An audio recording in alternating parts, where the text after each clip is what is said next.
உலகம் எங்கும் உள்ள முருக பக்தர்களுக்கு ஒரு அதிசயத்தை சொல்ல போறேன். இது ஏதோ கட்டுக்கதைன்னு நினைக்காதீங்க. நம்மை காக்கும் கருணை கடல் திருச்செந்தூர் சக்கரவர்த்தி சண்முக பெருமான் நமக்காக உப்புக்கடலில் இருந்து மீண்டும் கோயிலுக்கு வந்த ஒரு வரலாற்று நிகழ்வு. 1649 ஆண்டு பிப்ரவரி மாதம் போர்த்துகீசியர்களுக்கும் டச்சுக்காரங்களுக்கும் திருச்செந்தூர் கடற்கரையில ஒரு சண்டை நடந்தது. அதில் வென்ற டச்சுக்காரங்க திருச்செந்தூர் செந்திலாண்டவர் கோயிலை கைப்பற்றி அதை ஆயுத பாசறை ஆக்கினாங்க. அதை எதிர்த்து முருக பக்தர்களுக்கும் டச்சுக்காரர்களுக்கும் ஏற்பட்ட சண்டையில சில டச்சு வீரர்கள் கொல்லப்பட்டாங்க.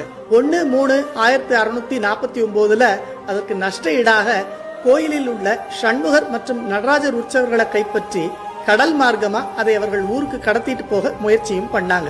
போற வழியில மழையும் புயலும் வந்து கப்பலே கவிழ பார்த்துச்சு. பயந்து போன டச்சு வீரர்கள் உற்சவர் திருமேனிகளை கடல்ல தூக்கி போட்டுட்டாங்க.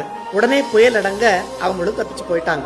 சில வருடங்கள் கழித்து ஒரு நாள் வடமலையப்ப பிள்ளை என்னும் முருகனடியார் கனவில் செந்திலாண்டவர் தோன்றி தான் கடலில் இருப்பதாகவும் அது இருக்கும் இடத்தில் ஒரு எலுமிச்சம் பழம் மிதக்கும் என்றும் அதற்கு நேர் மேலே ஒரு கருடம் வெட்டமிடும் என்றும் சொல்ல மறுநாள் காலை அவர் உள்ளூர் ஆட்களோடு படகில் சாமி சொன்ன இடத்துக்கு போய் அந்த அடையாளங்களை எல்லாம் கண்டு கடலில் குதித்து தேட செந்திலாண்டவர் அருளால் உற்சவர்கள் திரும்ப கிடைத்தன.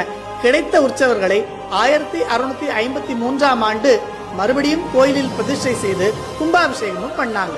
இன்றைக்கும் சண்முகர் மற்றும் நடராஜர் உற்சவர் திருமேனிகளில் உப்பு தண்ணீர் அரிச்ச தடங்களை நம்மால பார்க்க முடியும். எவ்வளவு கருணை கடல் நம்ம செந்திலாண்டவர் நமக்கெல்லாம் அருள் பண்றதுக்காக உப்பு கடலில் இருந்து மறுபடியும் அதே சன்னதியில் வந்து காத்து கொண்டிருக்கிறார். இந்த மாசி திருவிழாவில் நாம எல்லாரும் திருச்செந்தூருக்கு போய் அவரை தரிசனம் பண்ணி அவரை மனதார வழிபட்டு அவருடைய அருளால் எல்லா நலன்களையும் பெறுவோம். வாங்க.